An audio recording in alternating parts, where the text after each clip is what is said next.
লালন শাহর মাজারে যে লালন মেলা হচ্ছে, ওখানে কয়েকজন ব্যক্তিকে সাংবাদিক জিজ্ঞেস করতেছে, আপনি কি নামাজ পড়েন না? বলে আমাদের নামাজ লাগে না। এরপরে বলে তাহলে কি করেন? বলে আমরা ধ্যান করি। ধ্যান? তাহলে আপনি কত বড় ওলি হয়ে গেলেন, আপনার নামাজ লাগে না, অথচ গাউসুল আজম আব্দুল কাদের জিলানী রাদিয়াল্লাহু তাআলা আনহু 11 বছর পাহাড়ের চূড়ায় নামাজ পড়েছেন, লাগাতার ইবাদত করেছেন 24 ঘন্টা। সেখানে শয়তান গিয়ে বলে, ও আব্দুল কাদের জিলানী, আমি তোমার উপর রাজি হয়ে গেছি। বলে আপনি কে?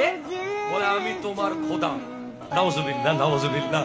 বলে তো আপনি আমার খোদা, আমার উপর রাজি হয়ে গেছেন, এখন কি করতে হবে? বলে তুমি আর নামাজ পড়িও না, তোমার নামাজ আর লাগবে না, বহুত নামাজ পড়ছো। এখন গৌসে পাক বলতেছে, ঠিক আছে, আপনি যদি আমার খোদা হন, নিশ্চয় নবী তো আপনার হাবিব হবে, তো আপনি আমার নবীকে নামাজ মাফ করলেন না, আমাকে মাফ করে দিচ্ছেন।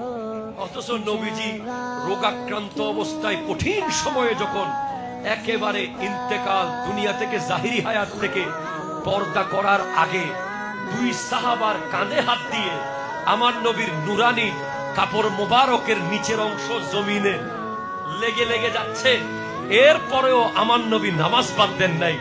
এমন অবস্থায় আপনি নবীকে মাফ করেন নাই, আমাকে মাফ করতেছেন, মনে হয় তুমি শয়তান। গাউসে পাক তখন ইস্তেগফার পড়লেন। শয়তান এমন আওয়াজ হলো, সে ফুটে গেল, পালিয়ে যাচ্ছে। যেতে যেতে আবার একটু দুকা দেওয়ার চেষ্টা করেছে। বলে আব্দুল কাদের জিলানী, তোমাকে তোমার ইলম বোধহয় বাঁচিয়ে ফেললো। বলে আরেক বাটপারি শুরু করছো না?